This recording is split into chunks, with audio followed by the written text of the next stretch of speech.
ஹன்சிகா உறவுல நயன்தாரா குறுக்கிடல சிம்பு சொல்றாரு. சிம்புவும் ஹன்சிகாவும் காதலிக்கிறாங்களா இல்லையான்றது பெரும் ஆராய்ச்சிக்கு உட்பட்ட விஷயம்.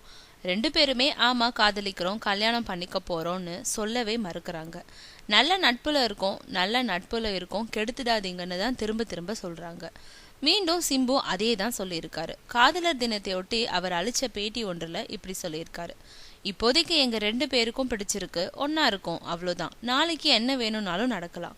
யாருக்கு தெரியும்? வேட்டை மன்னன்ல நடிச்சப்போ பேச ஆரம்பிச்சோம், இப்ப வரைக்கும் பேசிக்கிட்டு இருக்கோம். இந்த பயணம் எதுவரைன்னு எங்களுக்கு தெரியாது. நான் எப்பவுமே என்னுடைய உறவுகளை மறைச்சதே இல்லை. என்ன பிரச்சனைனாலும் தாராளமா வெளியில சொல்வேன். எங்க காதல் ஹன்சிகா அம்மாவுக்கு பிடிக்கலங்கிறது பொய். அப்படி இருந்தா நான் ஹன்சிகாவை அடிக்கடி சந்திக்க முடியுமா? நயன்தாரா என்னோட நடிக்கிறது டைரக்டர் பாண்டிராஜ் எடுத்த முடிவு. ஹன்சிகா மற்ற ஹீரோக்களோட நடிப்பதை நான் எப்படி தப்புன்னு சொல்ல முடியாதோ அதே மாதிரி தான் நயன்தாரா என்னோட நடிக்கிறதையும் ஹன்சிகா எடுத்துக்குவாங்க.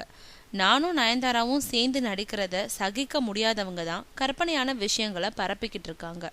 ஹன்சிகாவுக்கும் எனக்குமான காதல்ல நயன்தாராவுக்கு எந்த ரோலும் இல்லை. இப்படி சிம்பு விளக்கம் கூறியிருக்காரு.